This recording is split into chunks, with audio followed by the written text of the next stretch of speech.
The stars near the edge of the Kessa Drift were quiet that day.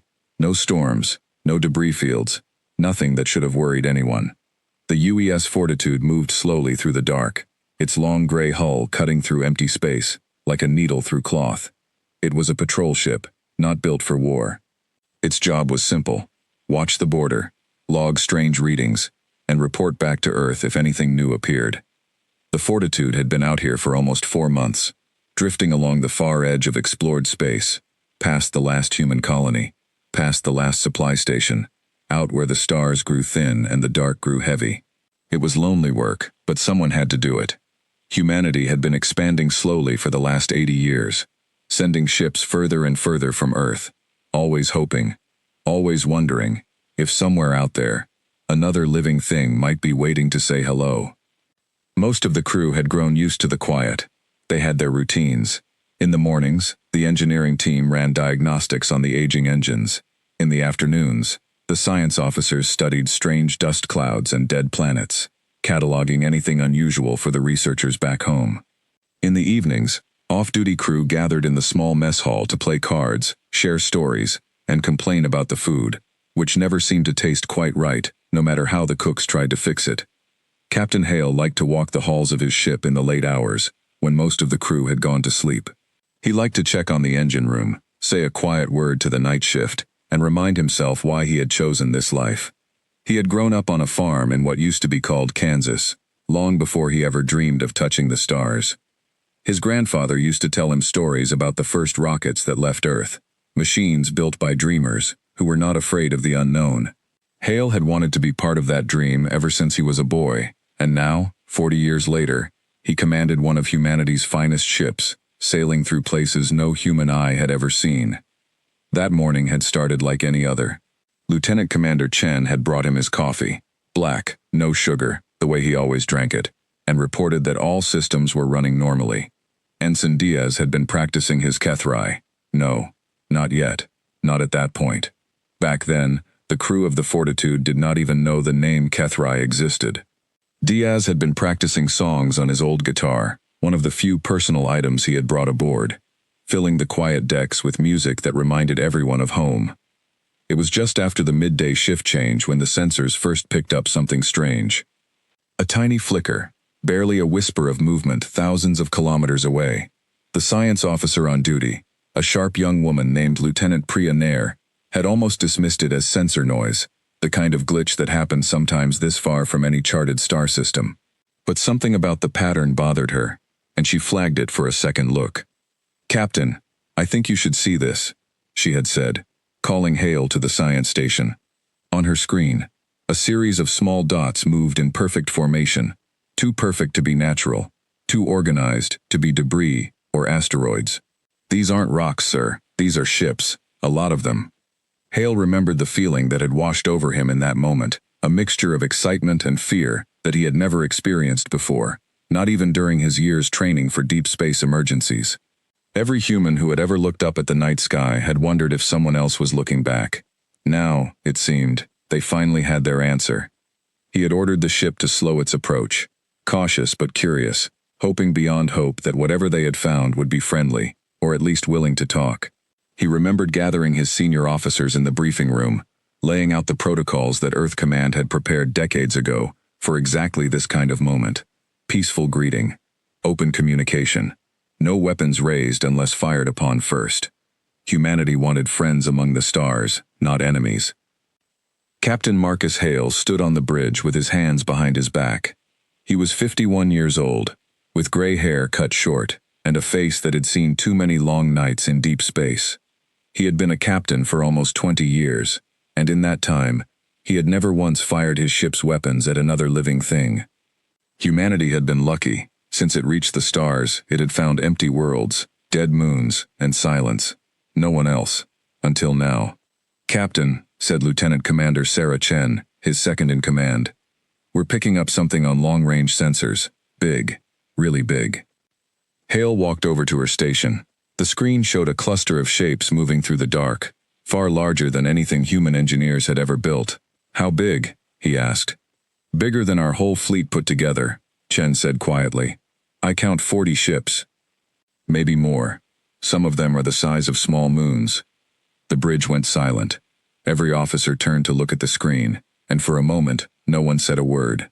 This was the moment humanity had been waiting for since it first left its home world. First contact. Real, undeniable proof that humans were not alone in the universe. Send a peaceful greeting, Hale said. Standard first contact protocol. Let them know we mean no harm. The communications officer, a young man named Ensign Diaz, nodded and began typing quickly. Within a minute, a simple message was sent out into space, made of light and math and goodwill. It said, "In the clearest way humanity knew how, we are peaceful. We wish to speak with you." For a long moment, nothing happened. The ships in the distance kept moving, slow and steady, as if they had not even noticed the tiny human vessel drifting nearby. Then, without warning, 3 of the alien ships broke off from the main group and turned toward the Fortitude. "Captain, they're changing course," Chen said. "They're heading right for us." "Maybe they're curious," Hale said, though something in his gut told him otherwise. "Diaz, send the message again. Make sure they understand we're not a threat." The message went out a second time, and this time, an answer came back. But it was not words. It was not light patterns or math. It was a single burst of energy, fired straight at the Fortitude's forward shields. The ship shook hard. Alarms began to scream across the bridge. "Shields down to 60%, someone shouted. "That was not a warning shot, Captain. That was an attack." Hale felt his heart drop into his stomach. This was not how first contact was supposed to happen. Humanity had dreamed of this day for centuries, imagining peaceful meetings between different worlds, imagining friendship among the stars. But the beings in front of him had answered peace with violence, without even the courtesy of words. "All hands, red alert," Hale said, his voice steady despite the fear rising inside him. "Charge weapons. Raise shields to full power. Chen, get us some distance. We are not here to fight, but we will defend ourselves." The Fortitude's engines roared to life as it pulled away from the approaching alien ships, but the enemy vessels were fast, far faster than anything human engineers had built. Within seconds, they had closed the distance, surrounding the small human ship like wolves around a wounded deer. "They're hailing us," Diaz said. His voice shook slightly. "Should I put it through?" "Do it," Hale said. The screen flickered, and an image appeared. It showed a creature unlike anything the crew had ever seen. Its skin was a deep shade of green, almost black, covered in hard plates like armor. Its eyes were narrow and yellow, and its mouth held rows of small, sharp teeth. It wore some kind of dark uniform, decorated with symbols that meant nothing to human eyes. "You are the vermin species," the creature said. Its voice was translated by the Fortitude systems into rough, cold English, but the meaning was clear enough. The one the scouts spoke of. Weak, small, soft. "We are humans," Hale said, standing tall in front of the screen. "We come in peace. We did not attack you. Please, let us speak, and we can resolve this without violence." The creature's mouth curled into something that looked almost like a smile, if a smile could be cruel. "Peace is for equals," it said. "You are not our equals. You are prey. This system belongs to the Kethri Dominion now. Leave, or die." Hale's jaw tightened. "This is human territory. We discovered this system first. We have every right to be here." "Rights," the creature repeated, as if the word tasted strange in its mouth. "You speak of rights, little creature, as though your species matters. We have conquered 100 worlds. We have destroyed civilizations older than your entire species. You are nothing to us." The transmission ended. The alien ships began to move closer, weapons charging, their intent clear. "Captain, orders?" Chen asked, her hand hovering over the weapons controls. Hale took a deep breath. He thought of his crew, 43 men and women who had trusted him to bring them home safely. He thought of Earth, far away, unaware that its first contact with another intelligent species had turned into a fight for survival. He thought of everything humanity had built, all its hopes for a peaceful future among the stars, now crumbling in front of him. "Return fire," he said. "Full power. Protect this ship." The Fortitude's weapons blazed to life, sending bolts of energy across the black void toward the alien ships. The first shot struck one of the Kethri vessels directly on its side, and for a brief moment, hope flickered in Hale's chest. The shield around the alien ship flared bright, absorbing the blast completely, as if the Fortitude's weapons were nothing more than a light breeze. "Their shields are far stronger than ours," Chen said, disbelief in her voice. "We barely scratched them." The Kethrai ships answered with their own weapons, and this time, the Fortitude's shields could not hold. The ship rocked violently as energy blasts tore through its outer hull. Lights flickered and died across the bridge. Somewhere below decks, an explosion rang out, followed by the screams of crew members. "Hull breach on deck 4, someone called out. "We're losing atmosphere." "Seal all bulkheads," Hale ordered. "Get emergency teams moving. Chen, evasive maneuvers, now." The ship twisted and turned, trying to dodge the incoming fire, but it was like a mouse trying to escape a pack of hunting hawks. Every attempt to flee only brought more weapons fire crashing down upon them. The Fortitude was outmatched in every way that mattered. Speed, weapons, shields. It had never been built to fight a war. It had been built to explore, to learn, to make peaceful contact with whatever humanity found among the stars. Another blast struck the ship, this one tearing through the main reactor room. The lights on the bridge dimmed to almost nothing, and the low hum of the ship's engines faded into silence. "We've lost main power," Chen said grimly. "We're running on backup systems only. Captain, we can't win this fight." Hale looked around the bridge. Smoke drifted through the air. Sparks fell from broken panels. His crew, brave as they were, looked to him now with the same question in their eyes. What do we do? He thought about surrender. He thought about trying to run, trying to escape into the dark, and hope the Kethrai would not follow. But he knew, deep down, that neither option would save his people. The Kethrai had made it clear they saw humans as nothing more than prey, to be hunted and destroyed. There would be no mercy, no matter what the Fortitude did now. But there was one thing Hale could still do. One thing that mattered more than his own life, more than the lives of his crew, more than the ship itself. He could send a message, not a plea for peace, not a surrender, a warning. "Diaz," he said, his voice calm despite the chaos around him. "Open a channel to the Kethrai fleet. All of it, if you can manage it. I want every ship out there to hear this." Diaz's hands shook as he worked the controls, but within moments, he nodded. "Channel open, Captain." Hale stood tall, ignoring the smoke and the sparks, and the sound of his ship dying around him. He looked into the camera, as if he were looking directly into the eyes of every Kethrai commander watching. "My name is Captain Marcus Hale, of the human ship Fortitude," he said. "You have attacked us without cause, without warning, and without mercy. You call us weak. You call us prey. Perhaps today that is true. Our ship is broken. My crew is dying. We cannot stop you here." He paused, feeling the ship shudder under another impact. "But hear this warning, and remember it well. Humanity does not forget. We do not forgive those who harm our people without reason. What you have done today, you have done to all of humanity, not just to this one small ship. And humanity will answer, not with words, not with pleas for peace. We will answer in the same language you have chosen to speak to us today." Another explosion rocked the bridge. Hale gripped the console to stay standing, blood trickling from a cut above his eye, but he did not stop speaking. "You think you know what humans are capable of because you destroyed one small, unarmed patrol ship. You know nothing. You have never fought a species that refuses to accept defeat, that turns every loss into fuel for its next victory. You have never fought humanity. But you will. And when that day comes, you will understand that this attack was the greatest mistake your empire has ever made." The ship shook violently once more, throwing several crew members from their seats. Fires had broken out in multiple sections. The hull groaned under the pressure of the vacuum, trying to claim what remained of the atmosphere inside. "This is Captain Marcus Hale, signing off," he said, his voice steady, even as the ship began to die around him. "To the Kethrai Dominion, this is your final warning. Humanity is coming." The transmission ended. Hale turned to his crew, his eyes meeting Chen's for a brief moment.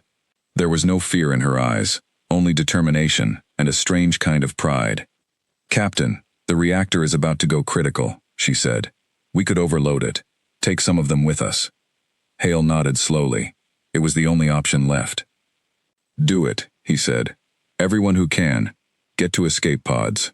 Chen, you and Diaz go now. That is an order. Captain, I'm not leaving you. You are the future of this crew's story, Hale said firmly. Someone has to survive to tell Earth what happened here. Someone has to carry this warning home. Go, now, while there's still time. Chen hesitated only a moment before nodding, tears in her eyes. She grabbed Diaz by the arm and pulled him toward the escape pods, along with as many surviving crew members as they could gather in the chaos. Hale stayed behind, along with a handful of engineers who refused to leave their captain, working frantically to set the reactor for overload. Outside the ship, the HFY vessels closed in for the final blow, confident in their victory, unaware of what was about to happen. Inside the escape pods, Chen watched through a small window as the Fortitude, damaged and broken, turned to face the nearest HFY warship head-on. The human ship's engines flared with a brilliant white light as it surged forward, faster than it had ever moved before, straight toward the enemy vessel. "What is he doing?" Diaz whispered, though somewhere in his heart he already knew. The Fortitude slammed directly into the side of the massive HFY ship. For a moment, nothing happened. Then the reactor, pushed far beyond its limits, exploded in a blinding flash of light that swallowed both ships whole. The shockwave rippled outward, damaging two more HFY vessels caught too close to the blast. The escape pods drifted silently in the dark, carrying the last survivors of the Fortitude away from the destruction. Chen stared out the window, watching the fading light where her captain and her ship had once been, tears streaming down her face. "Rest well, Captain," she whispered. "We'll carry your warning home." Far away, on distant worlds and hidden bases, the HFY Dominion had just made an enemy it did not understand. And somewhere among the stars, a message was already traveling outward, carried by the escape pods, destined for Earth, destined to change everything. Inside her pod, Chen counted the survivors around her. 14 crew members had made it into her group, cramped together in a space meant for half that number, but alive. She checked the pod's small display and saw 2 more pods had launched successfully before the final explosion, carrying perhaps 20 more of her crewmates to safety. Out of a crew of 43, 34 had escaped. 9 had stayed behind with the captain, choosing to fight to the last rather than abandon their ship. "We need to get the beacon working," Chen said, wiping her eyes and forcing herself back into the role of officer. Grief would have to wait. Her people needed her now. "Diaz, can you get the emergency transponder online? We need to send our location and the captain's message toward the nearest relay station." Diaz nodded, his hands still shaking slightly as he worked the small control panel built into the pod's wall. "It'll take time," he said. "We're a long way from anywhere. Even at maximum signal strength, it could take weeks before anyone picks it up." "Then we send it now, and we send it strong," Chen said. "The captain gave his life to make sure that warning went out. We are not going to let it die out here with us." Around her, the other survivors nodded in silent agreement. Some wept quietly for friends who had not made it off the ship. Others stared out the small windows at the drifting wreckage, watching pieces of the Fortitude tumble slowly through the dark, lit by the dying light of the reactor explosion. It did not feel real yet. It would take days, weeks even, before the full weight of what had happened would settle over each of them. The escape pods drifted together, tethered by thin cables the crew had rigged in the chaos of the evacuation, forming a small cluster of survivors floating in the vast emptiness of space. They had food and water for perhaps 3 weeks if they rationed carefully. They had oxygen recyclers that could keep them breathing for even longer. What they did not have was any guarantee that help would arrive before their supplies ran out. Above them, the HFY fleet regrouped after the explosion, 2 of their ships damaged and drifting, their commanders furious at the unexpected cost of destroying what they had assumed would be an easy kill. None of them moved to finish off the drifting escape pods. Perhaps they considered the survivors too insignificant to bother with. Perhaps they had their own wounds to tend first. Whatever the reason, the pods were left alone, small specks of hope drifting silently away from the battlefield. Chen kept the recording of Hale's final message playing on a loop in her pod, not because she needed reminding of the words, but because she wanted every survivor to hear it again and again, to understand exactly what they now carried with them. It was not just a warning to the HFY. It was a promise to humanity. and Chen intended to make sure that promise reached Earth, no matter what it cost her. Days passed slowly in the cramped pods. The survivors took turns keeping watch, monitoring the emergency beacon, and trying to comfort each other through the long silence of space. Nair, the young science officer who had first spotted the alien fleet, spent her time recalculating the pod's trajectory, trying to nudge them closer to the shipping lanes where a passing vessel might spot them sooner. Diaz played his guitar softly at night, the same songs he used to play in the mess hall, and somehow it helped, giving the survivors something familiar to hold on to in the vast unfamiliar dark. On the 9th day, a faint signal appeared on their scanners. A supply convoy, running the long route between two frontier colonies, had picked up their distress beacon and altered course to investigate. When the convoy's rescue shuttle finally docked with the drifting pods, the crew of the Fortitude wept with relief, some collapsing into the arms of their rescuers, exhausted from days of fear and grief and uncertainty. Chen was the first to speak once they were safely aboard the convoy ship. She did not ask for food or rest, though both would come later. She asked only one question. "Do you have a direct line to Earth Command? I need to send a message. It's the most important message humanity will ever receive." The convoy captain, an older woman who had spent decades hauling cargo through the quiet edges of human space, looked at Chen's exhausted face and the haunted eyes of the survivors behind her, and she understood immediately that something terrible, something history-changing, had happened out here in the dark. "Come with me," she said. "Let's get that message sent." Within hours, Captain Marcus Hale's final warning began its long journey across the stars, relay station to relay station, until at last it reached the heart of human civilization. It reached Earth, and when it arrived, nothing would ever be the same again. The war had not yet begun, but it had, in that moment, become certain. Humanity would answer the Kethrai's cruelty, just as Captain Hale had promised with his final breath. And when that answer came, the galaxy would learn a lesson that many species before them had learned too late. Humanity, once pushed, never stops fighting back. Fleet Commander Vrask Thelian Kor stood on the command deck of his flagship, the Ashen Talon, watching the last flickers of the human ship's explosion fade into the black. Around him, his officers moved calmly between their stations, unbothered by what had just happened. To them, it was simply another victory, another small species crushed beneath the might of the Kethrai Dominion. Vrask was tall for his kind, with dark green scales that shimmered faintly under the ship's lights, and a long scar running down one side of his face from a battle decades ago. He had commanded fleets for over 100 years, had conquered a dozen worlds, and had never once doubted the superiority of his people. The Kethrai Dominion did not build its empire through kindness or negotiation. It built its empire through strength, and strength was the only language that mattered among the stars. The Kethrai Dominion had existed for over 800 years, born from the ashes of a brutal civil war that had once nearly destroyed its own homeworld.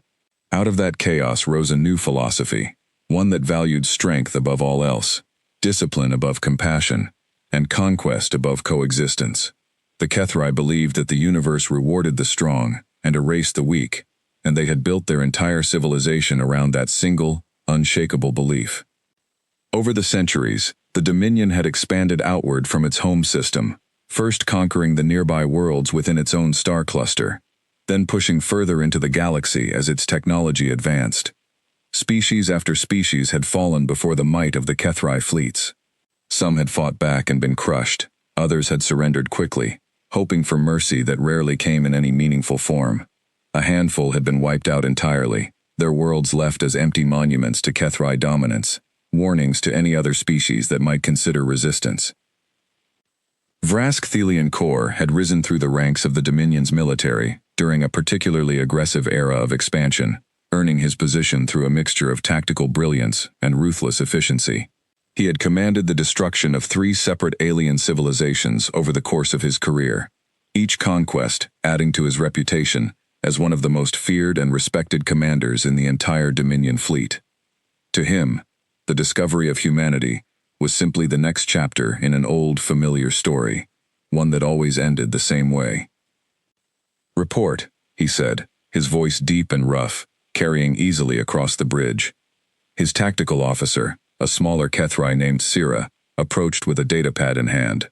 Commander, the enemy vessel is destroyed. 2 of our ships took damage from the explosion, the Coiling Serpent and the Burning Fang. Repairs are already underway.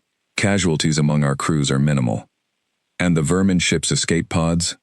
Several launched before the destruction, Commander. Scans show approximately 30 individuals aboard. Shall we pursue and eliminate them? Vrask considered this for a moment, then waved a clawed hand dismissively. No. Let them drift. They will die out here on their own. Or some passing vessel will find them, and carry the tale of our strength back to their pathetic little homeworld. Either way, it changes nothing. This system now belongs to the Dominion. Sira nodded and turned to leave, but hesitated. Commander, there is something else. Before the vessel was destroyed, its captain transmitted a message across all frequencies. It was received by our entire fleet. Vrask's eyes narrowed slightly. A surrender? A plea for mercy? No, Commander. A warning. This caught Vrask's attention. He had heard many things from dying enemies over the centuries. Pleas, curses, prayers to gods that could not save them. But warnings were rare, and warnings from a species about to be annihilated were rarer still. Play it, he said. The bridge speakers crackled to life, and Captain Hale's voice filled the command deck, translated into the rough, clicking language of the Kethrai. The words spoke of humanity's resolve, of an answer that would come, of a warning that the Dominion had made the greatest mistake of its existence. When the recording ended, silence hung over the bridge for a moment. Then, one by one, the Kethrai officers began to laugh, a harsh, grating sound that echoed off the metal walls. A single dying captain, commanding one small, unarmed vessel, threatens the entire Kethrai Dominion, Vrask said, shaking his head with something like amusement. This is the arrogance of the weak. They cannot accept their own defeat, so they invent grand stories of vengeance to comfort themselves as they die. Shall I file the message as a curiosity for the historians, Commander? Sira asked. Do that, Vrask said, though I doubt it will be remembered as anything more than the final words of a frightened, dying creature. But not everyone on the bridge shared the commander's confidence. Standing quietly near the tactical display was Second Officer Threl Nakos, a younger Kethrai who had earned his position through sharp analytical skill rather than raw aggression, a rarity among his people. He had watched the battle unfold on the sensor displays with growing unease, and something about it did not sit right with him. After the bridge had mostly emptied and Vrask had retired to his private quarters, Threl approached Sira with a datapad of his own. I have reviewed the combat logs, he said quietly. Something troubles me.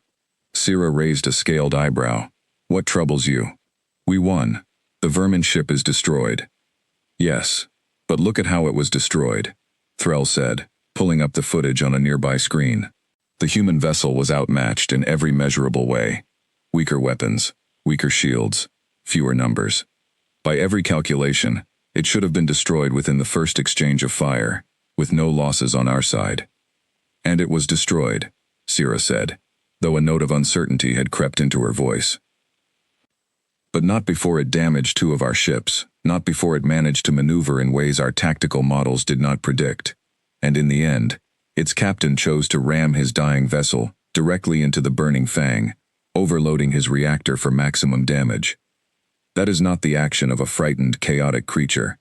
That is a calculated, deliberate tactic, executed by a commander who understood he could not win through conventional means, and so chose a method that would inflict the greatest possible cost on his enemy even in defeat. Sira was quiet for a moment, considering this. You believe this species is more capable than Commander Vrask assumes. I believe we know almost nothing about them, Threl said. We destroyed one small, unarmed scout vessel, likely built for exploration rather than combat, and even that ship managed to hurt us. What happens when we encounter a vessel built specifically for war? What happens when their entire fleet responds to this attack, rather than a single lost patrol ship? You give too much weight to the words of a dying man, Sira said, though she did not sound entirely convinced of her own argument. Every species we have conquered has made similar threats in their final moments. The Draxil swore vengeance from their burning cities. The Malvern cursed us with their dying breath. None of them ever posed a real threat afterward. Perhaps, Threl said. Or perhaps we have simply never faced a species quite like this one before. I intend to bring my concerns to the commander, and if he will not listen, I will bring them to the High Council directly. Sira studied him for a long moment. Be careful, Threll. Vrask does not take kindly to those who question his judgment, especially not after a victory. I am not questioning his judgment, Threll said. I am simply asking that we proceed with caution. There is a difference, even if the commander may not see it that way. The following day, Threll requested a private audience with Commander Vrask, and after some hesitation, it was granted. He found the commander in his private quarters, studying star charts of the surrounding sectors, planning the next phase of the Dominion's expansion into human territory. Second Officer, Vrask said without looking up, what brings you here? Commander, I wish to discuss the vermin species we encountered yesterday, Threll said carefully. I have concerns about how we proceed from here. Vrask finally looked up, his yellow eyes narrowing slightly. Concerns? We won the engagement. The system is ours. What concerns could you possibly have? Threll laid out his analysis as clearly as he could, showing the combat data, the unexpected effectiveness of the human ship's final maneuvers, the calculated nature of its captain's last decision. He spoke of caution, of the wisdom in learning more about this new species before committing further forces to their destruction. Vrask listened, but his expression grew colder with every word. When Threll finished, the commander leaned back in his chair and studied him for a long moment. You would have me believe that a single dying scout vessel represents some hidden threat to the Dominion, Vrask said. You would have me delay our expansion, waste time gathering more information, all because of the desperate final act of a defeated captain. I would have you exercise caution, Commander. Nothing more. Caution is for the weak, Vrask said, his voice hardening. The Kethri Dominion did not become the greatest power among the stars by hesitating every time a lesser species showed a flicker of resistance. We have conquered species with technology far beyond what these humans possess. We have crushed empires that span dozens of star systems. A handful of soft, short-lived creatures in unarmored ships pose no threat to us. Then why did their ship damage two of ours? Threll asked, perhaps pushing further than was wise. Vrask's eyes flashed with anger, but he did not raise his voice. Luck. A desperate gambit by a dying commander with nothing left to lose. It changes nothing. We proceed with our plans. The human home system, this world they call Earth, will fall beneath the Dominion's banner, just as every other world has fallen before it. And when it does, this so-called warning will be remembered only as the empty boast of a defeated species, nothing more. Threll wanted to argue further, but he knew better than to push a proud commander past his limits. He bowed his head slightly and excused himself from the room, though the unease in his chest did not fade. That night, Sira found Threll alone in the ship's small observation deck, staring out at the distant stars.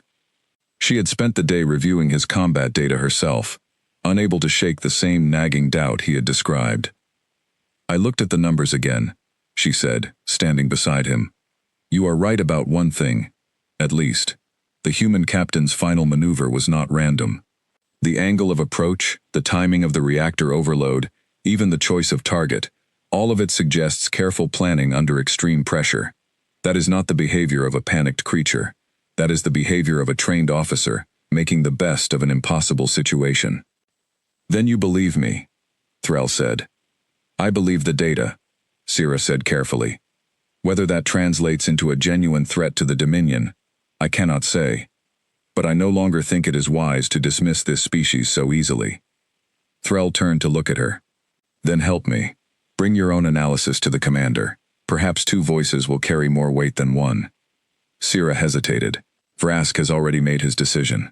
Bringing this to him again so soon would only anger him further, and could cost us both our positions, perhaps worse.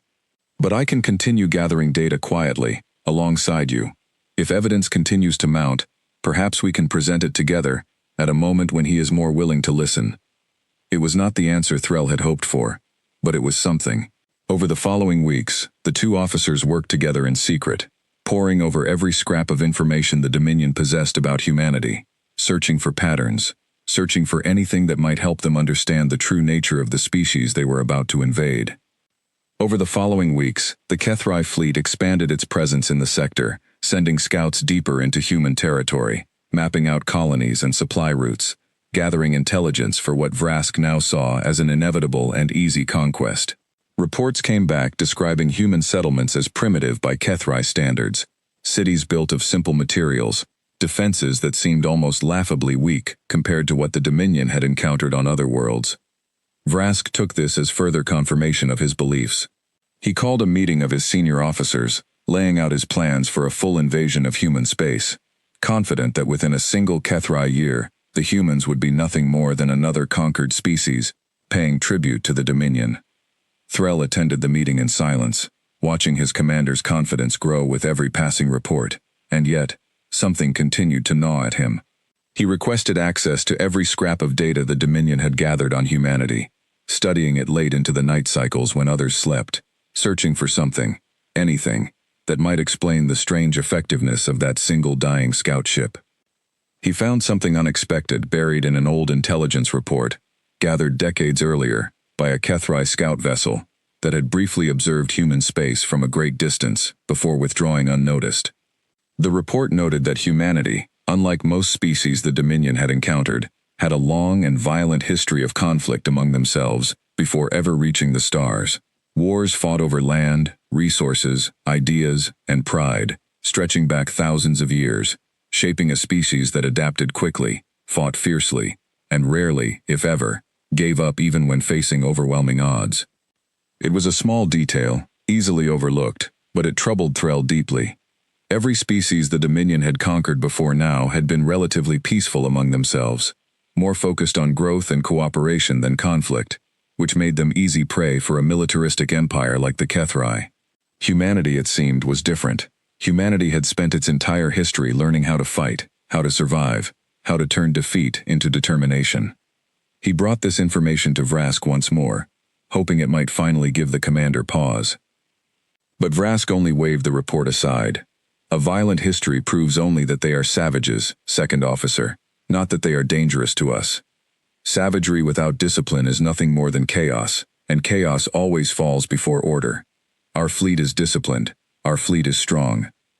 We will crush these humans just as we have crushed every other species that dared to resist the Dominion. With the commander's decision made final, preparations for the invasion of human space accelerated. Warships gathered from across Kethrai territory, forming one of the largest fleets the Dominion had assembled in generations. Vrask stood at the head of this armada, confident in his victory, dismissing the warning of a dead human captain as nothing more than empty words.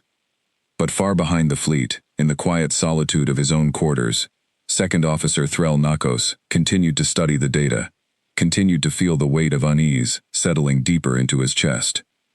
He did not know exactly what humanity was capable of, but he suspected, with growing certainty, that the Kethrai Dominion was about to learn a very hard lesson about the danger of underestimating a species that refused to know when it was beaten. As the fleet began its long journey toward the heart of human space, Threll quietly began preparing his own private reports, documenting every detail, every doubt, every piece of evidence that suggested caution. He did not know if anyone would ever listen to them, but he intended to make sure that when the truth finally arrived, someone would be ready to understand it. Before the fleet departed the border system for good, Threll made one final attempt to reach beyond his own commander. He composed a lengthy report, carefully worded to avoid the appearance of insubordination, and transmitted it directly to the Kethrai High Council on the Dominion's capital world, far behind the advancing fleet. In it, he laid out every piece of evidence he had gathered, the unexpected damage inflicted by the human scout ship, the calculated nature of its final attack, the violent history buried in humanity's own past, and the simple, undeniable truth that the Dominion knew almost nothing about the species it now intended to conquer. The response, when it finally came weeks later, was polite but dismissive. The High Council thanked Second Officer Nakos for his diligence and assured him that Commander Vrask's judgment in matters of military strategy was not to be questioned by a mere second officer, however capable his analysis might be. The Council reminded him that the Dominion had faced dozens of supposedly dangerous species over the centuries, and every single one had eventually fallen in line beneath Kethrai rule. There was no reason to believe humanity would prove any different. Threll read the response twice, then filed it away in his private quarters, along with copies of every report he had written. He did not know what else he could do. He was a second officer aboard a single warship, one voice among thousands within a vast and confident empire that had never known true defeat. If the council would not listen, and his own commander would not listen, then all he could do was watch, wait, and hope that when the moment of truth finally arrived, he would be ready to act on what he knew. In the weeks that followed, the HFY armada grew larger still as reinforcements arrived from deeper within Dominion space, drawn by the promise of easy conquest and the resources that would come with claiming an entire new star system for the Empire. Warships bearing the crests of a dozen different HFY noble houses joined the fleet, each commander eager to claim a share of the glory that would come from being among the first to bring humanity to heel. Among the officers and soldiers preparing for the invasion, rumors of the dying human captain's warning spread quickly, though most treated it as little more than a curious footnote, a strange piece of battlefield folklore rather than a genuine cause for concern. Soldiers joked about it in the mess halls, imitating Hale's defiant tone in exaggerated mocking voices, drawing laughter from crewmates who saw humanity as nothing more than the next entry in a long list of conquered species. But not everyone laughed. A small number of officers, scattered across different ships within the growing armada, quietly shared Threll's unease, though few dared to voice it openly, for fear of being seen as weak or overly cautious in front of their peers. They watched the preparations continue, watched the fleet grow larger and more confident with each passing day, and wondered privately whether the Dominion was making a mistake that history would remember for a very long time. Vrask, for his part, remained utterly convinced of his coming victory. He spent long hours studying the sparse intelligence the Dominion had gathered on human military capabilities, comparing it against the strength of his own armada, and finding nothing that gave him any reason for concern. Human ships were slower than HFY vessels, human weapons were weaker, human shields were primitive by comparison. By every measurable standard, the coming invasion should be swift, decisive, and largely one-sided. He gave orders for the fleet to begin its final approach toward the outer edges of human territory, confident that within a matter of months, the HFY Dominion would add another star system, another species, and another chapter of glorious conquest to its long and storied history. On the night before the fleet crossed into the outer reaches of human space, Threll stood once more on the observation deck, watching the stars ahead grow slightly brighter as they approached the edge of the frontier. Sira joined him, carrying a small data pad filled with weeks of careful research. "Whatever happens next," she said quietly, "we will have a record of our warnings. If the commander is right, no one will ever need to read them. If he is wrong, then perhaps someone, someday, will learn from our mistake," Threll finished for her. Neither of them said anything more. There was nothing left to say. The fleet moved forward, vast and confident, carrying with it centuries of unbroken victory and an absolute certainty that no species in the galaxy could stand against the might of the HFY Dominion. Behind them, two officers quietly hoped they were wrong to be afraid. Ahead of them, humanity waited, gathering its own strength in silence, preparing to answer a warning that had already been sent, and a promise that was about to be kept. Far ahead, unseen by HFY sensors, human shipyards across the solar system had already begun to stir. Captain Hale's warning had reached Earth, and humanity, as it had done so many times throughout its long and violent history, was preparing to answer. Earth had not seen a message like this in all its history. When the transmission from the convoy ship finally reached Earth Command, carrying the recording of Captain Marcus Hale's final words, it spread through every level of human government within hours. Presidents, prime ministers, and council leaders from every nation gathered in emergency session, watching the same recording again and again, trying to understand what it meant for their species. Fleet Admiral Elena Voss sat at the head of the Sol Defense Council, a woman in her 60s with silver hair pulled back tightly, and eyes that had seen decades of difficult decisions. She had known Marcus Hale personally, had served alongside him early in her career, back when they were both young officers dreaming of the stars. Watching his final message play across the council chamber's main screen, she felt a grief so heavy it nearly stole her breath. But grief would have to wait. There was work to be done. "The facts are simple," Voss said, once the recording had ended, and the room had settled into a heavy silence. "Humanity has made first contact with an intelligent alien species. That species attacked one of our ships without provocation, without warning, and without any attempt at peaceful communication. 34 of the Fortitude's crew survived. 9 did not, including Captain Hale himself, who chose to sacrifice his life and his ship to inflict damage on the enemy and to make sure his warning reached us.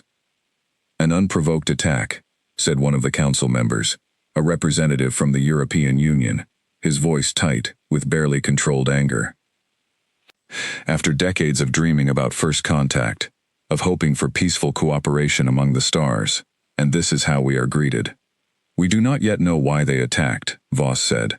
Perhaps it was a misunderstanding. Perhaps it is simply their nature. What matters now is how we respond.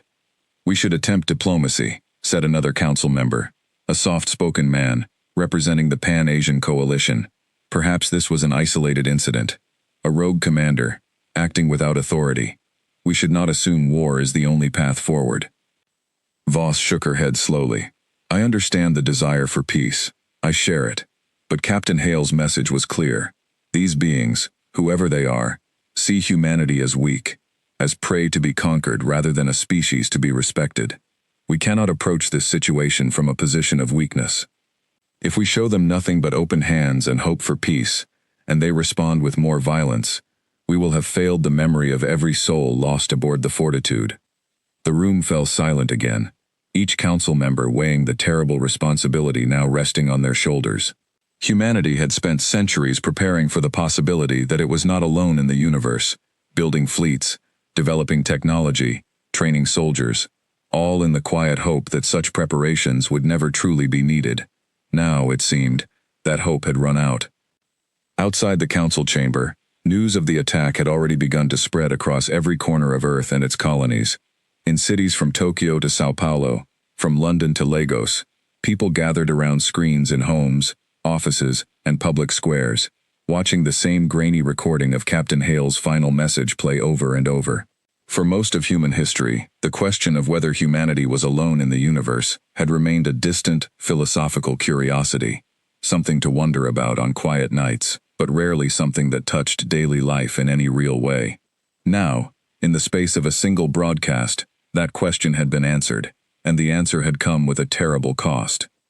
Reactions varied wildly across the globe. Some people wept openly, mourning strangers they had never met, as though they were family, moved by the bravery of a captain who had given everything to protect his crew and warn his species of the danger ahead.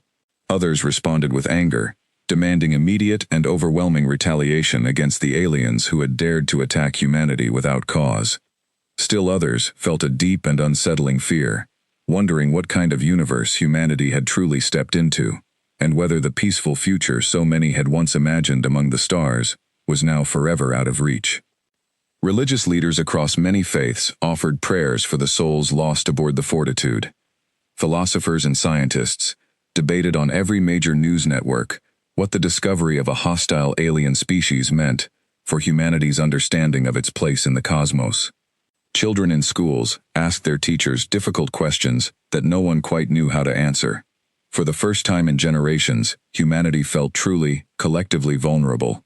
And yet, from that vulnerability, something else began to grow, a shared sense of purpose that had not been seen across the fractured nations of Earth in a very long time.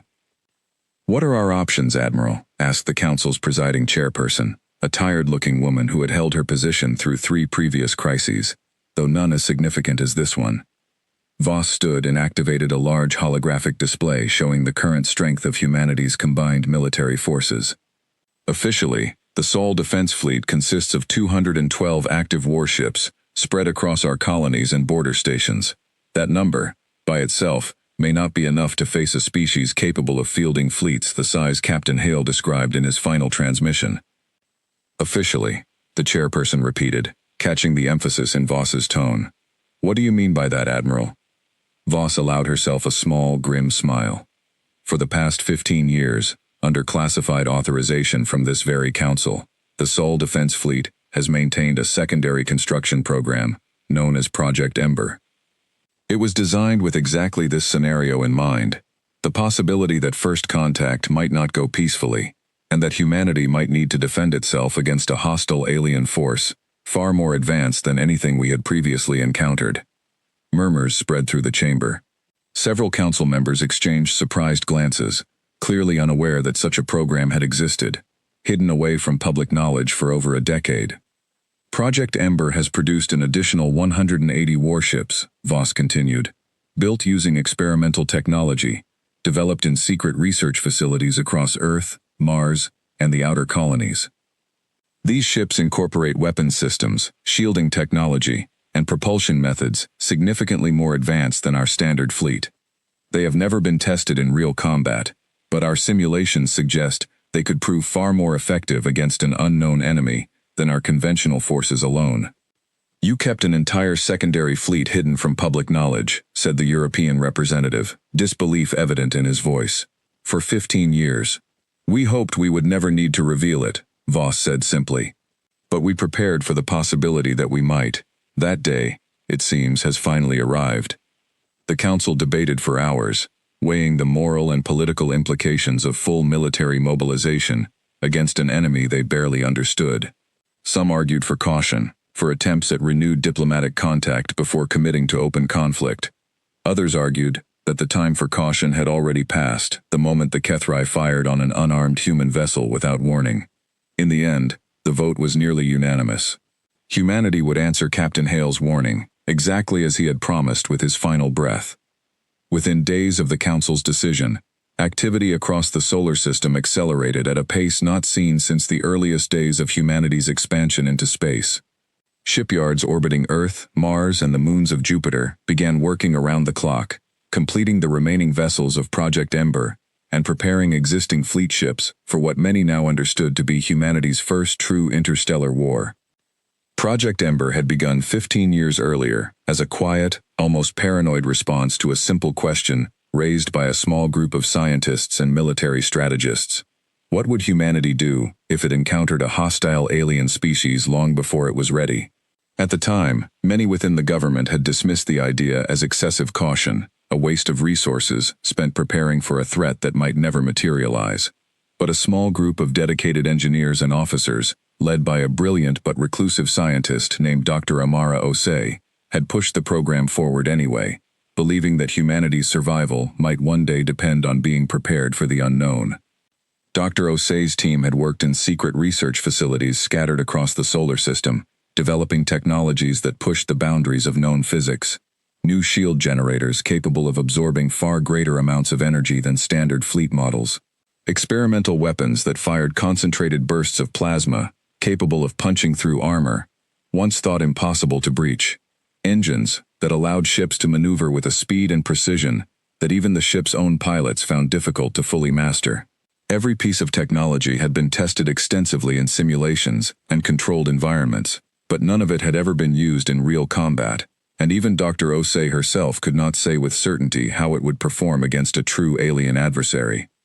When Admiral Voss called upon Dr. Osei to oversee the final integration of Project Ember's fleet into the broader Sol Defense Force, the scientist did not hesitate.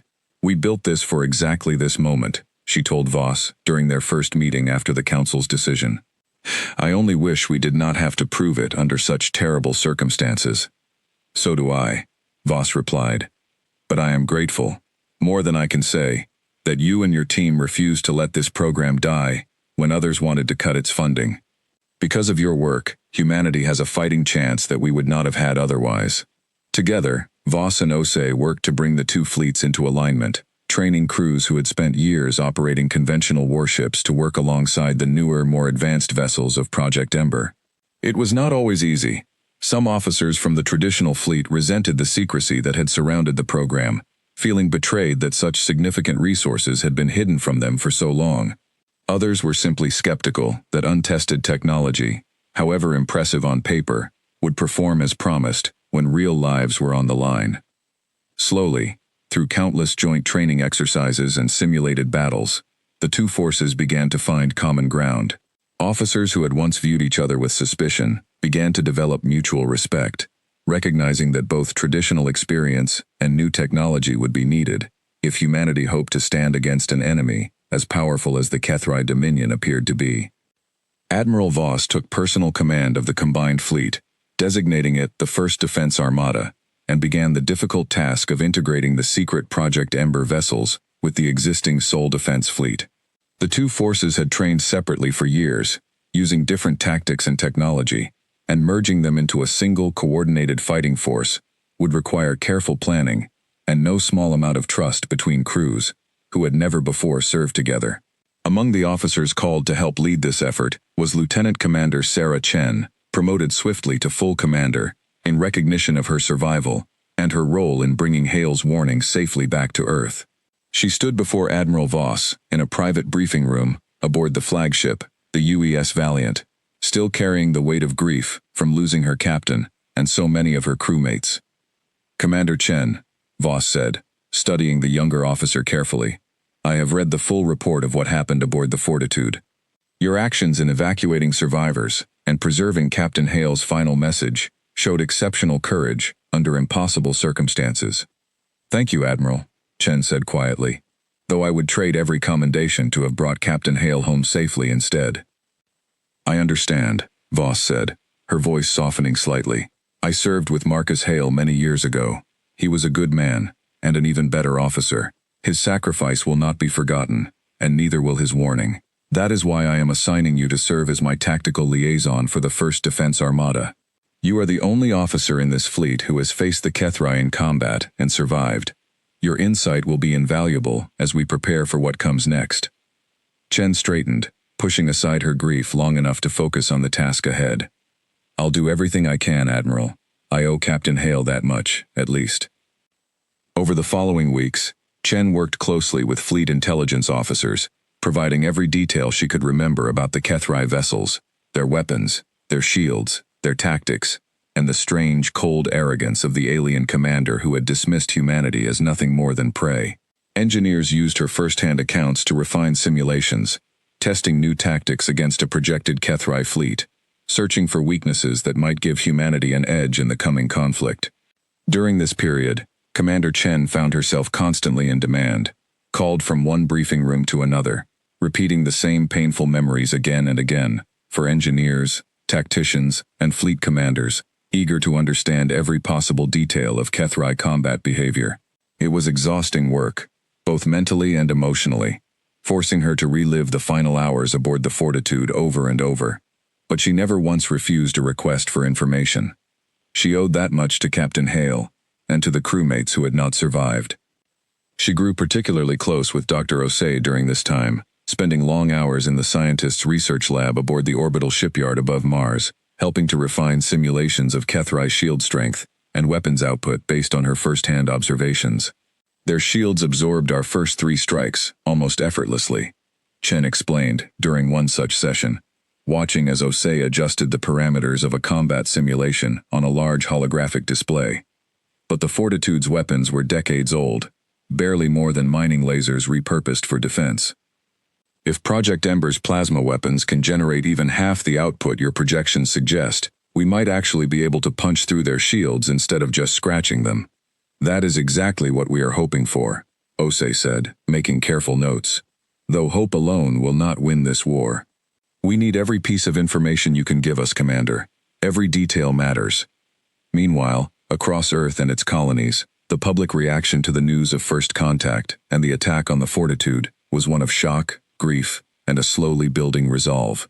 Memorial services were held in cities across the globe for Captain Hale and the crew members who had died defending their ship. Millions watched broadcasts of the recovered survivors, describing their ordeal, and for many, the tragedy became a rallying point rather than a source of despair. Young men and women enlisted in the Sol Defense Fleet in numbers not seen in generations, eager to serve, eager to answer the call that Captain Hale had issued with his final breath. Factories that had once produced civilian goods shifted their production lines toward military equipment. Research institutions redirected their efforts toward developing new technologies that might give humanity's fleet an advantage against an enemy whose true strength remained largely unknown. Admiral Voss watched this transformation with a mixture of pride and sorrow. She had hoped, as most in her generation had, that humanity's first encounter with another intelligent species would be one of friendship and mutual discovery. Instead, it had become a call to arms, a reminder that the universe, for all its wonder, could also be a dangerous, and unforgiving place. Among the many decisions made in those early weeks, one carried particular weight for the crew of the former Fortitude. The Sol Defense Fleet announced that the newest and most powerful vessel to emerge from Project Ember, a massive flagship-class warship equipped with the very best technology Dr. Osei's team could produce, would be named the UES Marcus Hale, in honor of the captain whose final act of defiance had given humanity the warning it needed to prepare. Commander Chen was asked to speak at the ship's christening ceremony, held in a vast hangar bay on the orbital shipyard above Earth, in front of thousands of gathered fleet personnel and a global broadcast audience numbering in the billions. She stood before the crowd, her uniform freshly pressed, her voice steady despite the weight of the moment. Captain Marcus Hale did not choose to be a hero, she said, her words carrying clearly across the silent hangar. He chose, in his final moments, to protect the people under his command, and to make sure that whatever happened to him, humanity would not walk blindly into what comes next. He gave us time.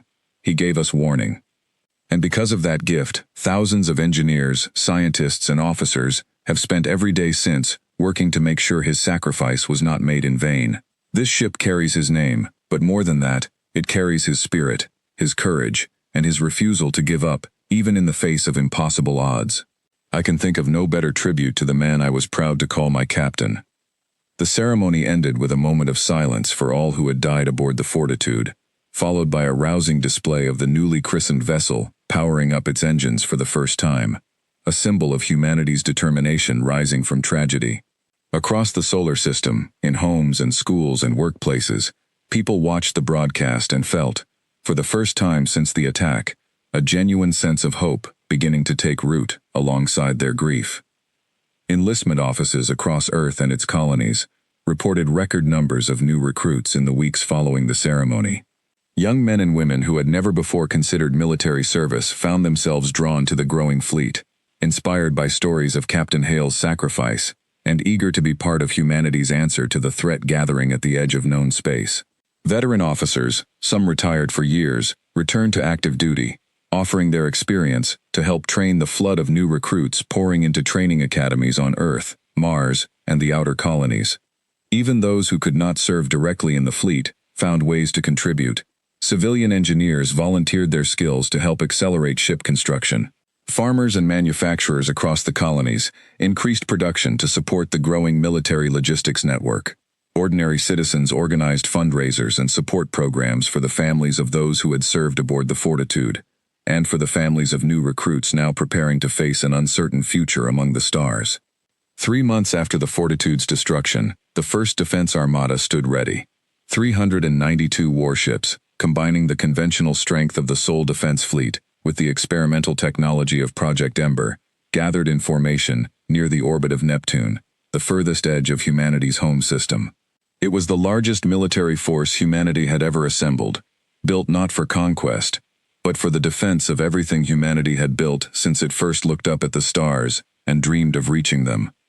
Admiral Voss stood on the bridge of the Valiant, looking out at the assembled fleet through the viewport, ships stretching as far as the eye could see, their hulls catching the distant light of the sun. Beside her, Commander Chen studied the latest intelligence reports, tracking the slow, confident advance of the Kethrai Armada as it moves steadily closer to human territory.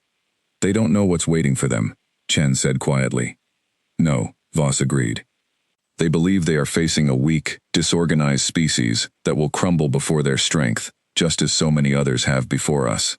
They have made the same mistakes so many enemies of humanity have made throughout our history. They have underestimated us."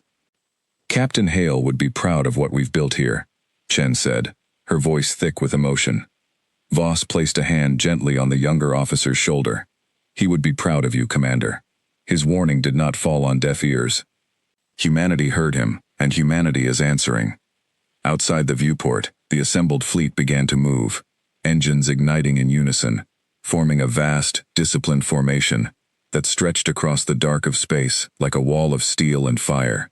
The First Defense Armada set course for the outer edges of human territory, prepared to meet the Kethrai Dominion, not with fear, not with surrender, but with the full, unified strength of a species that had never known how to stay defeated for long.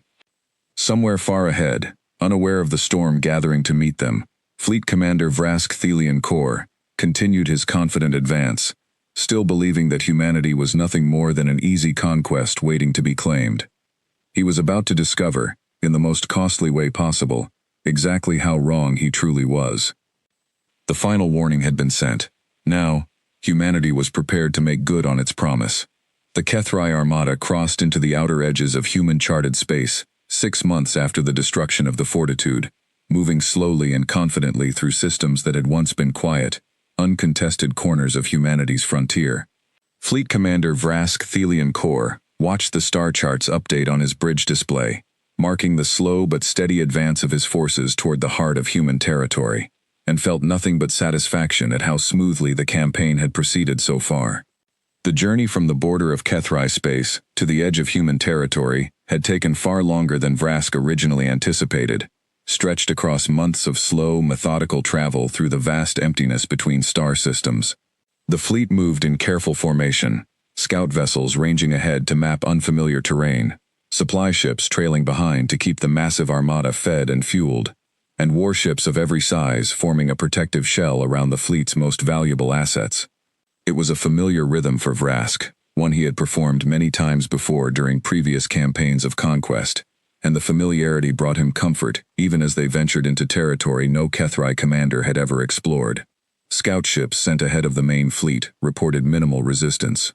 A handful of small human outposts had been discovered along the border, mining stations and research colonies with little to no meaningful defenses. Some had been destroyed outright as a show of force. Others had been left untouched, their inhabitants too insignificant to bother with for now. Vrask saw no reason to divide his attention chasing down every small settlement when the true prize, the human homeworld itself, still lay ahead. Second Officer Threl Nakos continued his quiet observations from aboard the Ashen Talon, watching for any sign that his earlier concerns about humanity's true capabilities might prove justified. So far, the evidence remained frustratingly thin. The outposts destroyed along the border had offered little resistance, falling just as easily as the scattered colonies of any other conquered species. If humanity truly possessed some hidden strength, it had not yet shown itself. That changed on the 83rd day of the Kethrai advance, when 3 scout vessels sent ahead to investigate a cluster of asteroid mining platforms failed to report back on schedule. "Send a follow-up patrol," Vrask ordered, mildly annoyed by the delay rather than concerned. "Likely a communications malfunction. These frontier systems are full of debris fields that can interfere with long-range signals." The follow-up patrol, consisting of 5 additional Kethrai vessels, discovered the wreckage of the 3 missing scout ships, drifting silently among the asteroids, their hulls torn open by precise, concentrated weapons fire. There was no sign of any human vessels nearby, no indication of how the attack had occurred or who had carried it out. Threl examined the recovered sensor logs from the wreckage personally, spending hours analyzing every fragment of data the damaged systems had managed to preserve. What he found troubled him deeply.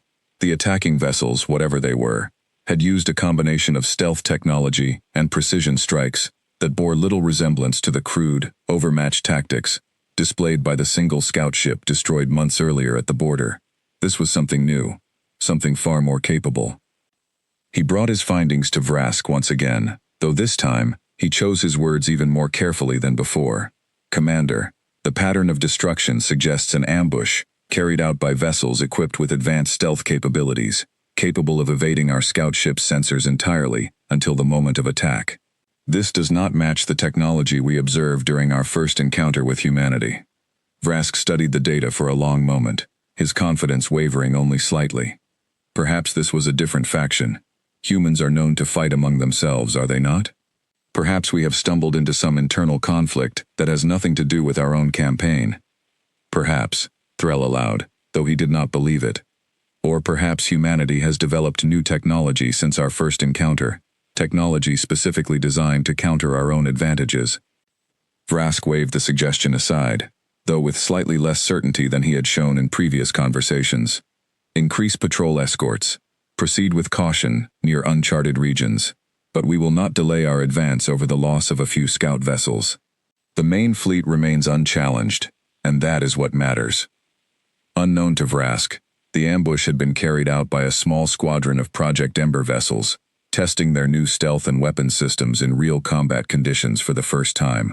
Admiral Voss had authorized a series of limited, targeted strikes against advancing HFY scout ships, both to slow the enemy's reconnaissance efforts and to gather crucial data on how the new human technology performed against real HFY vessels, rather than simulations alone.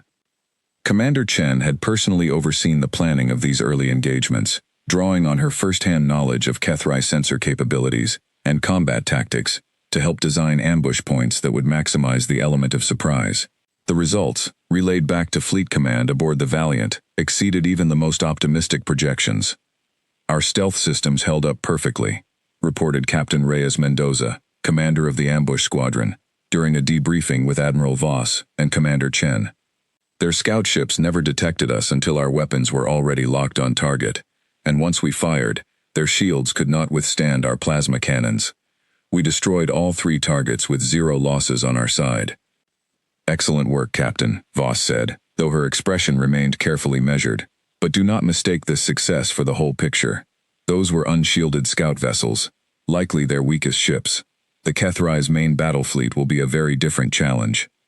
"Understood, Admiral," Mendoza said, "but it proves the technology works. It proves we can hurt them." "Yes," Voss agreed, "and that is worth a great deal, both tactically and for the morale of every crew member preparing to face this enemy for the first time." Over the following weeks, similar hit-and-run engagements continued along the frontier, small squadrons of Project Ember vessels striking isolated HFY patrols before vanishing back into the dark, using the vast emptiness of space and carefully chosen ambush points among asteroid fields and gas clouds to their advantage.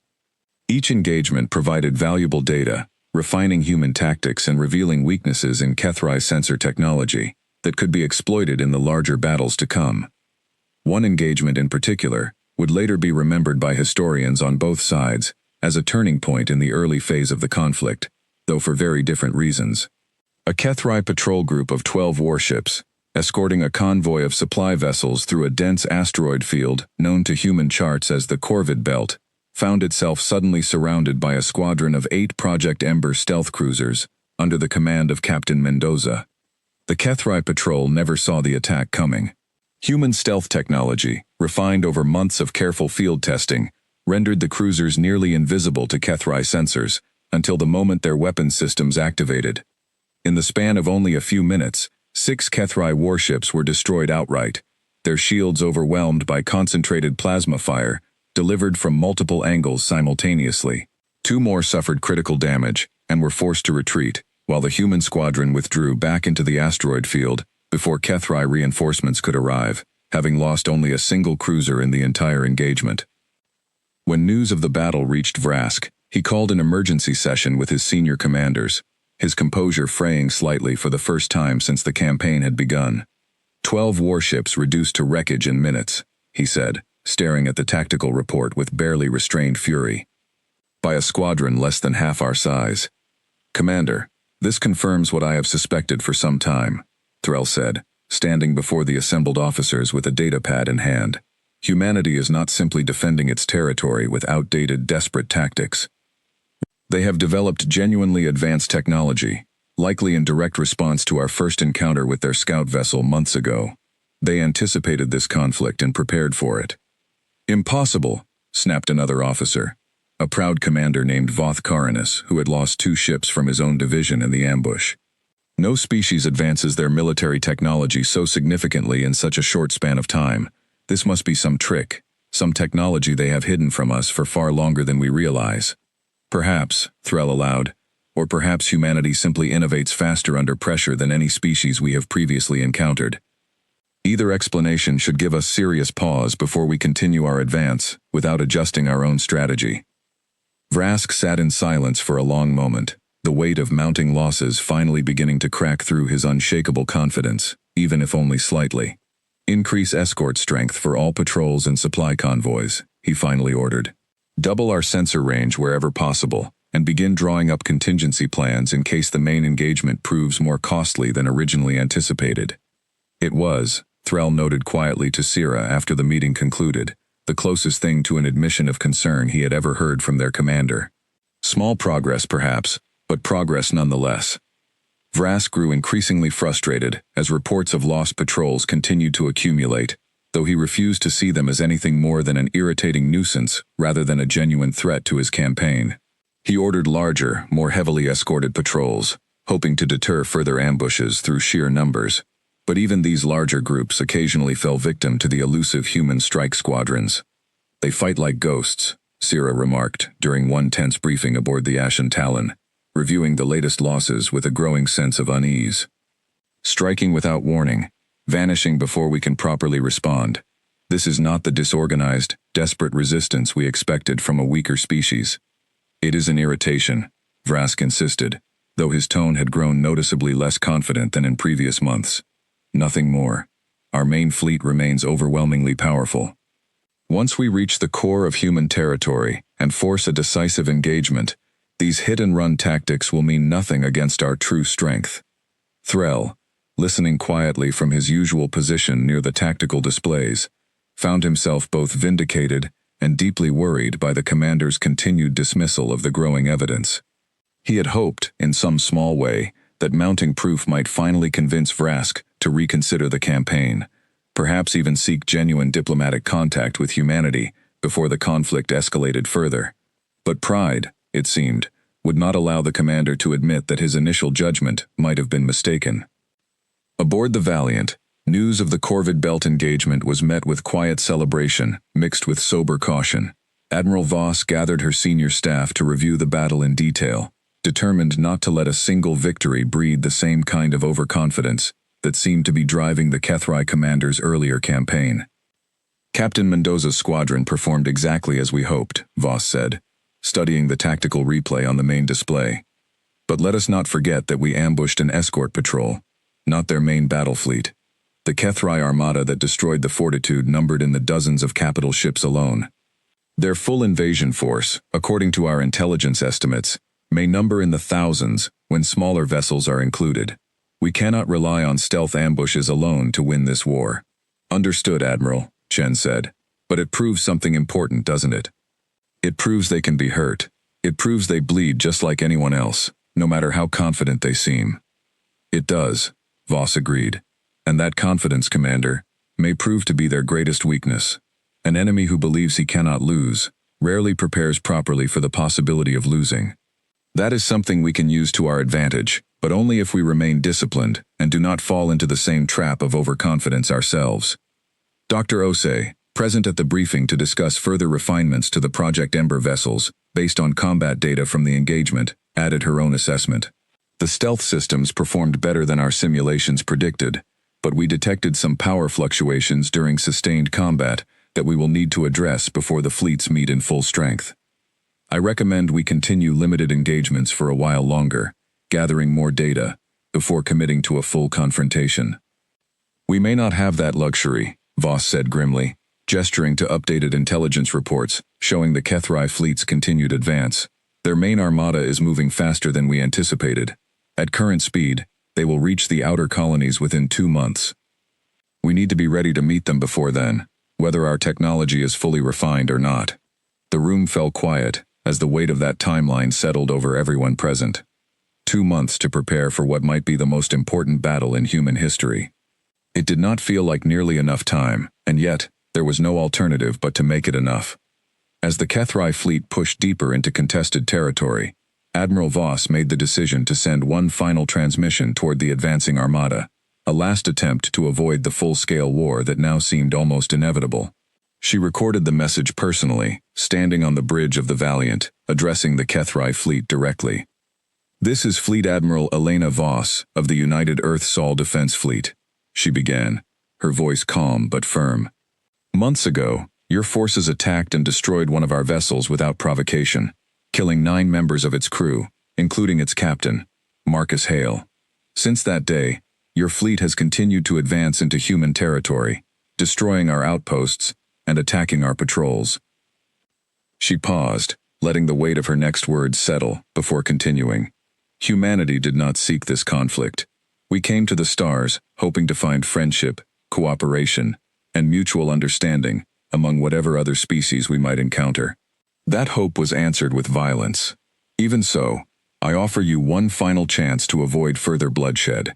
Withdraw your forces from human territory now, and we will consider the possibility of peaceful negotiation, difficult as that may be after what has already occurred. Continue your advance, and you will face the full strength of humanity's combined military forces, a strength I promise you have gravely underestimated.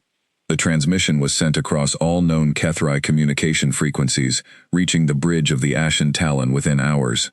Vrask watched the recording with a mixture of contempt and something he refused to admit, even to himself, might be the first true flicker of doubt. They dare to threaten us, he said, his voice carrying more anger than genuine confidence now. A species we have already proven weaker than our own, issuing ultimatums as though they hold any real power in this conflict. Commander, Threll said carefully, perhaps we should consider. No, Vrask cut him off sharply. We do not retreat. We do not negotiate from a position of perceived weakness.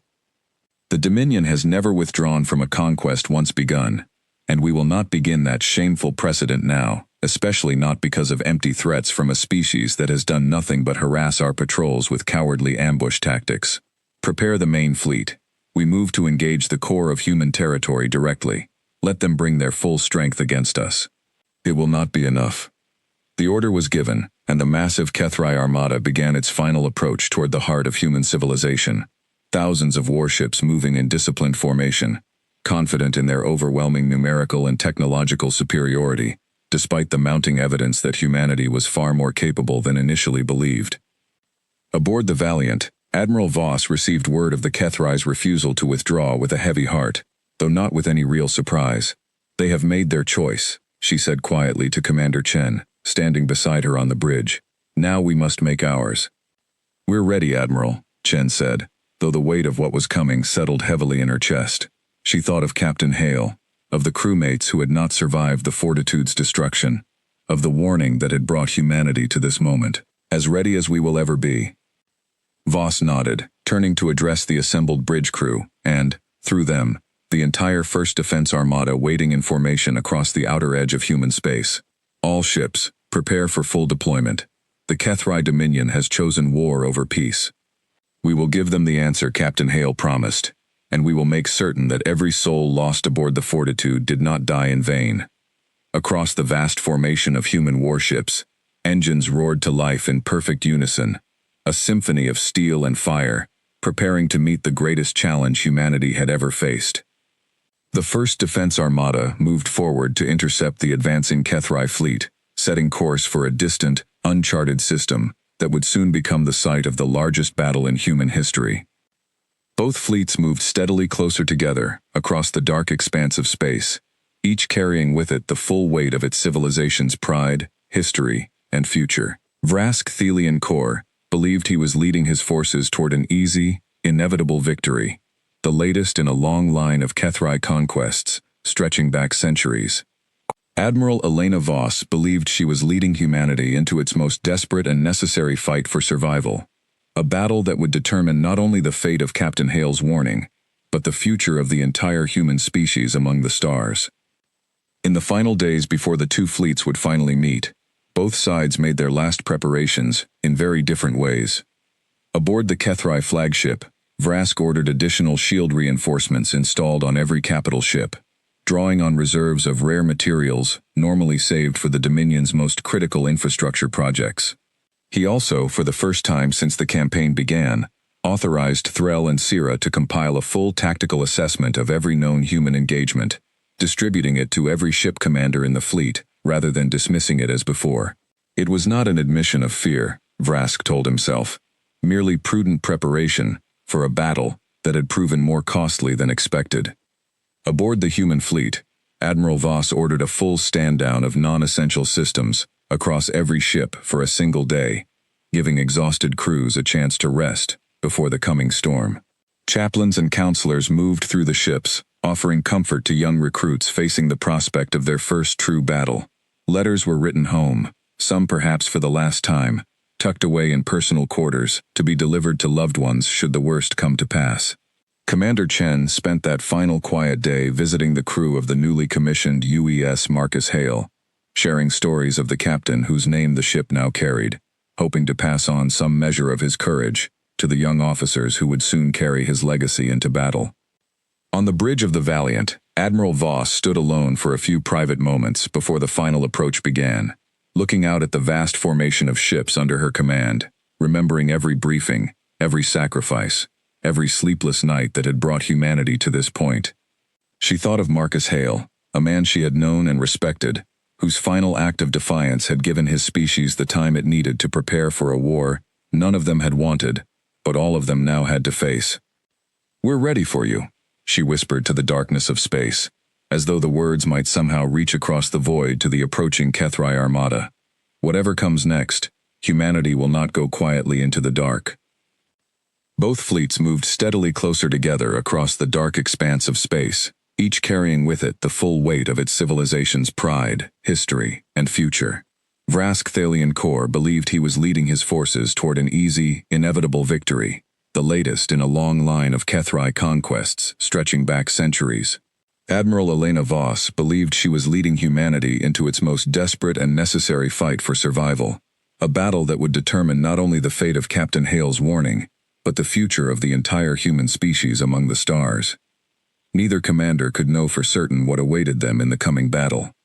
But both understood, with absolute clarity, that whatever happened next would be remembered for generations to come. The two fleets finally met above a quiet, unremarkable star system that human charts had once labeled simply as Sector 447, a designation that would soon become known across both human and Kethrai history as the site of the Battle of the Threshold.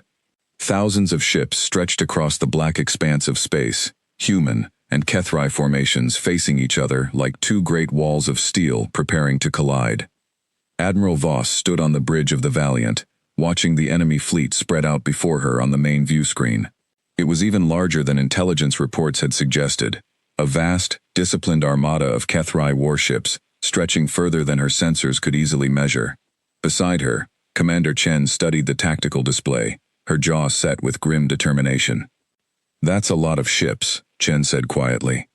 "Yes," Voss agreed, "but we did not come here to match them ship for ship. We came here to make sure every ship we lose costs them dearly, and every advantage we hold, we use to its fullest." Aboard the Ashen Talon, Fleet Commander Vrask Thalian Kor studied the human formation with a mixture of surprise and grudging respect. He had expected a smaller, more desperate force, cobbled together from whatever ships humanity could muster in their brief preparation time. Instead, he saw nearly 400 vessels arranged in tight, coordinated formations, their design unlike anything his scouts had reported from earlier encounters. "Their numbers are greater than our estimates suggested," Sira noted from her station, unable to keep a note of concern from her voice. "It changes nothing," Vrask said, though his earlier absolute certainty had softened into something more like determined resolve. "Our fleet still outnumbers them more than 3-1.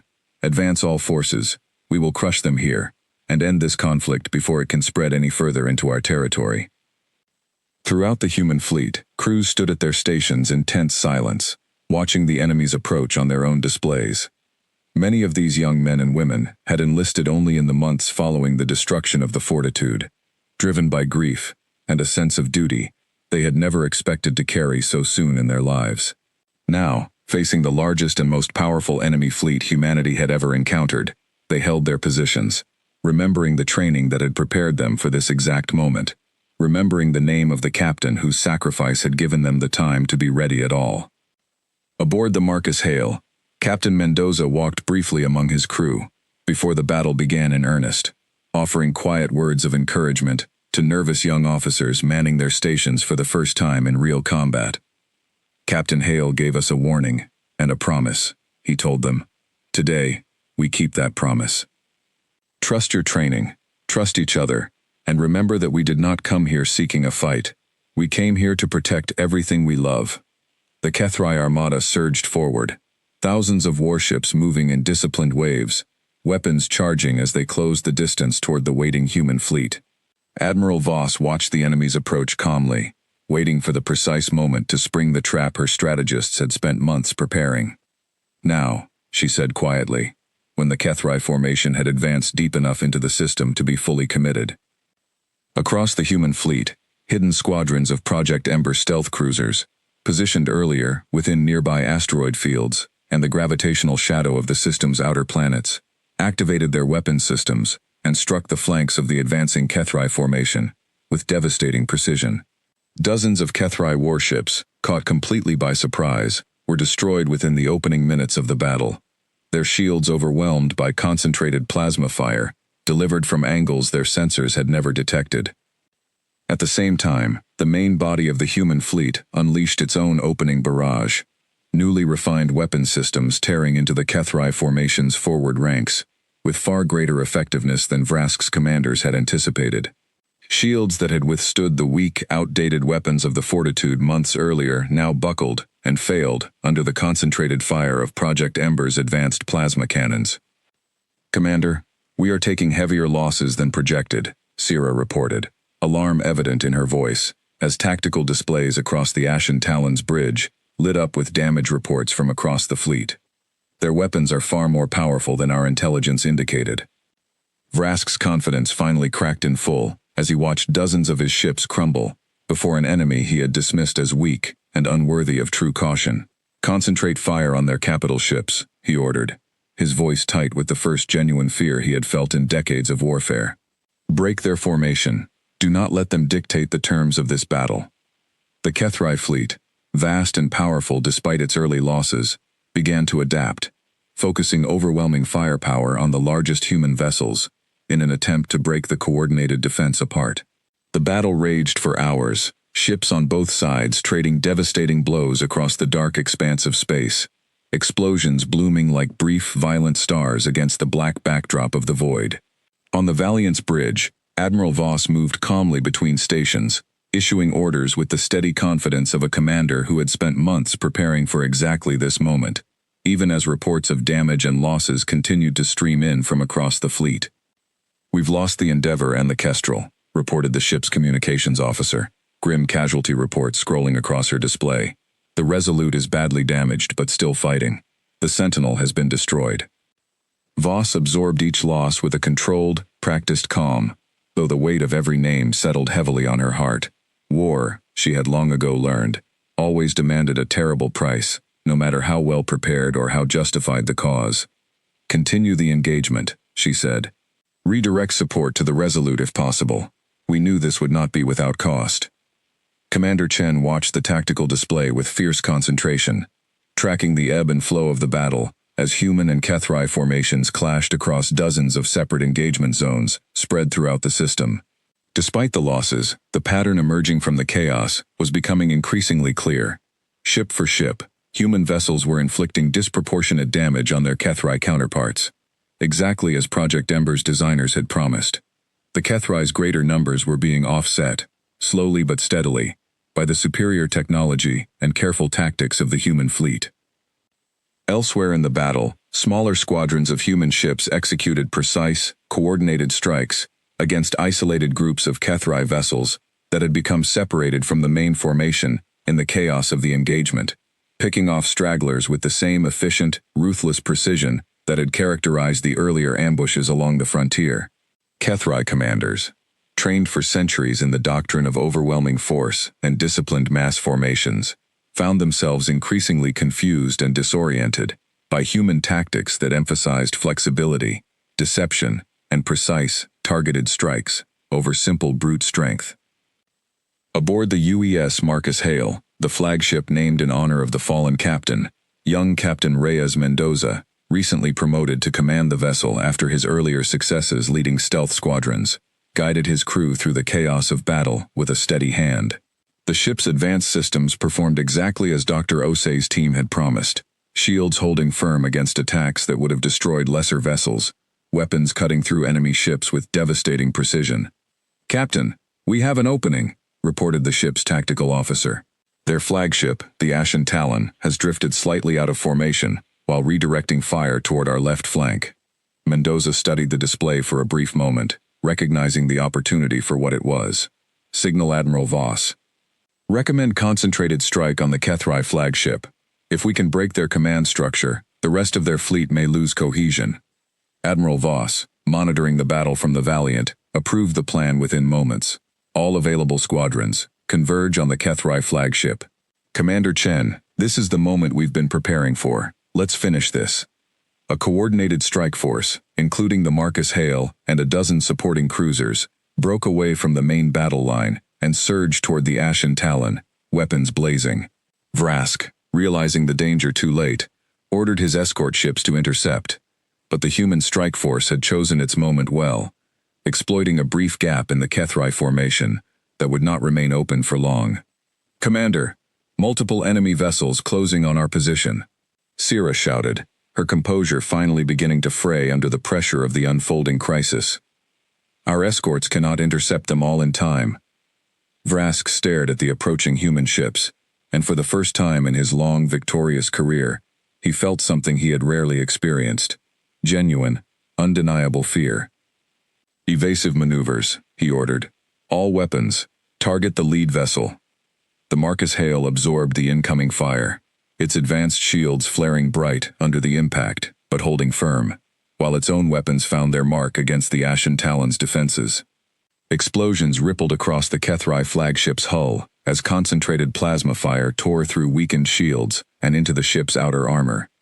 Threll, standing at his post even as alarms blared across the bridge, felt a strange, bitter satisfaction amid the chaos. Every warning he had given, every piece of evidence he had gathered, had led to this exact moment, and no one had listened until it was far too late to change course. Commander, shields at 30% and falling, Sira reported. We cannot withstand another sustained assault of this magnitude. Vrask gripped the edge of his command console, watching the battle unfold around him with growing desperation. Order the fleet to regroup and cover our retreat, he said finally, the words feeling like ash in his mouth. In 800 years of HFY history, no fleet commander had ever ordered a retreat in the face of a supposedly weaker enemy. But pride, Vrask now understood with painful clarity, meant nothing against the harsh reality unfolding before him. The order came too late. A final, concentrated volley from the human strike force tore through the Ashen Talon's failing shields and struck the ship's main reactor core directly. The vessel shuddered violently, internal explosions rippling through its length as critical systems failed one after another. Abandon ship, Vrask shouted, finally understanding the true weight of Captain Hale's final warning, delivered so many months ago from the bridge of a doomed, outmatched vessel that had somehow, against all odds, set this entire chain of events into motion.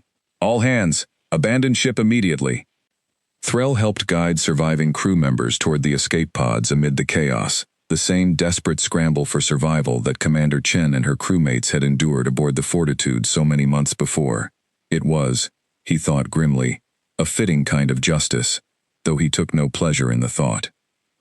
The Ashen Talon's destruction sent shockwaves through the rest of the HFY fleet, both literal and psychological. Without their flagship and its commanding presence, coordination among the remaining HFY vessels began to falter. Ships that had fought with disciplined precision moments before, now scattered into disorganized retreat, no longer certain of their orders or their chances of victory against an enemy that had proven far more capable than anyone in the Dominion had believed possible.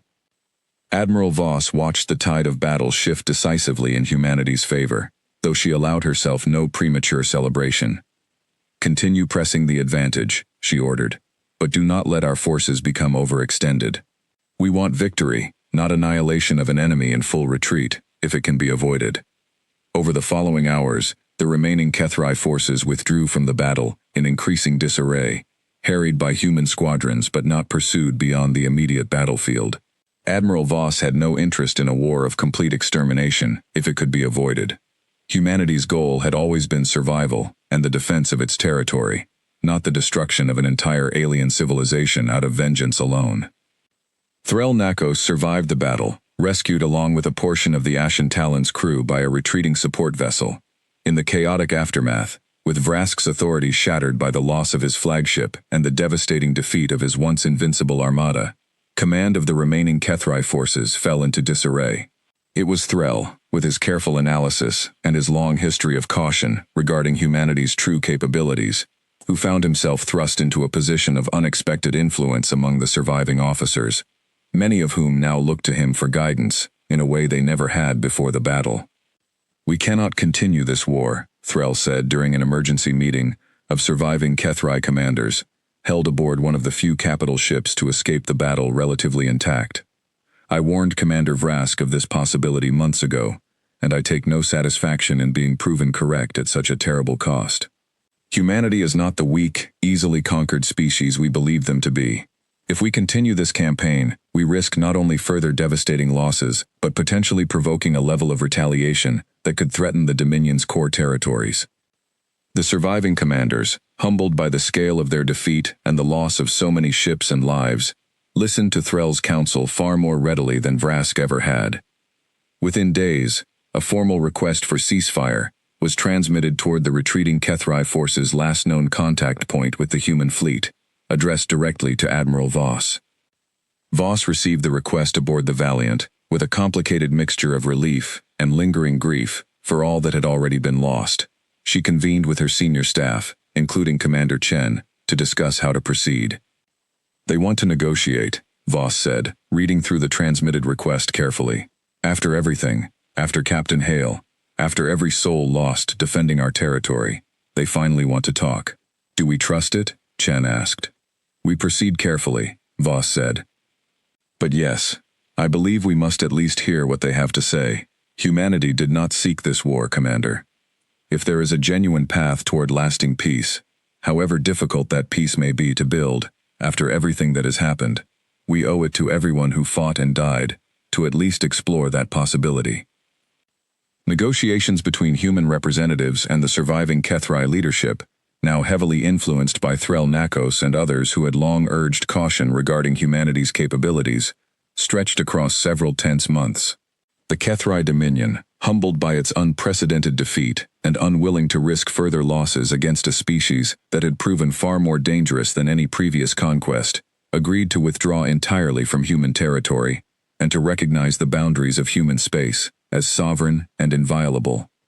It was not the outright peace and friendship humanity had once dreamed of during its early days of interstellar exploration, but it was, Admiral Voss reflected, a foundation upon which something better might eventually be built, given enough time and enough patience on both sides.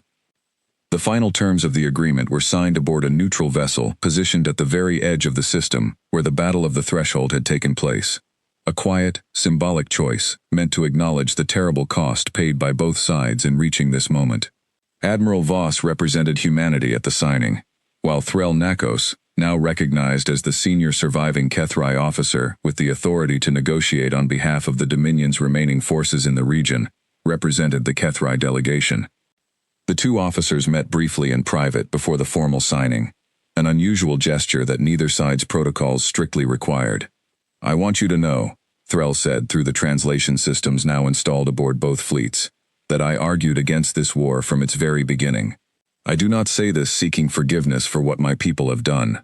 I say it because I believe it matters, for whatever future our two civilizations might build together, that you know not every voice among the HFY wished for this outcome."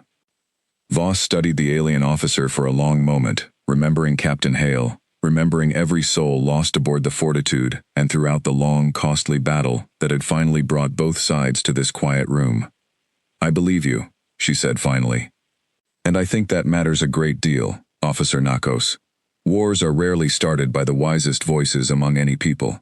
Perhaps peace, when it comes, can be built by those same wiser voices who understood the cost before it was ever paid." The formal agreement that followed established clear boundaries between human and HFY territory, mutual recognition of sovereignty, and a framework for limited diplomatic exchange that both sides hoped might, over time, grow into something more substantial than simple non-aggression. It was a fragile peace, built atop the wreckage of a costly and unnecessary war, but it was peace nonetheless, and for a species that had entered the stars hoping for exactly that outcome, it was enough to build upon. A year after the Battle of the Threshold, a memorial ceremony was held on Earth, honoring Captain Marcus Hale and every soul lost defending humanity during its first, harrowing encounter with an alien civilization. Commander Sarah Chen, now serving as a respected senior officer within the Seoul Defense Fleet, stood before the assembled crowd, delivering a speech that would be remembered for generations to come. "Captain Hale once told me that humanity does not forget, and humanity does not forgive those who harm our people without reason," she said, her voice carrying clearly across the memorial grounds. But I have learned something else since that terrible day aboard the Fortitude. Humanity also does not seek war for its own sake. We fight to protect what we love, and we extend the hand of peace whenever it can be safely offered. Captain Hale's final warning was not simply a threat of vengeance. It was a promise that humanity would rise to meet whatever challenge the universe placed before it, and that we would do so with courage, with resolve, and ultimately, with the hope that peace might still be possible, even after violence had first tried to claim our future. Far across the galaxy, aboard a HFY vessel now serving as part of a small diplomatic mission, established to maintain the fragile new peace between the two civilizations, Threl Nakos listened to a translated recording of Chen's speech, broadcast as part of the ongoing exchange of goodwill between human and HFY representatives. He thought of Captain Hale's final warning, delivered so long ago from the bridge of a doomed and outmatched vessel, and he understood now, more clearly than ever, exactly what that warning had truly meant. Humanity had not been destroyed by the HFY's initial act of aggression. It had been forged by it, tempered like steel in a fire it had never asked for, emerging stronger, more united, and more determined than anyone, on either side of the conflict, could have possibly imagined. The HFY Dominion had learned, at great and painful cost, a lesson that would be remembered throughout its history for centuries to come. Never underestimate a species that refuses to know when it is beaten. And on Earth, in a quiet memorial garden overlooking the shipyards where humanity's first great fleet had once been built in secret and desperate hope, a simple stone marker bore the name of Captain Marcus Hale, along with a single line taken from his final transmission, now known across all of human space as the words that had changed everything. Humanity is coming, and so it had, answering violence not with more violence alone, but with resolve, with unity, and ultimately, with the hope for something better than the war that had first brought two civilizations into contact among the stars.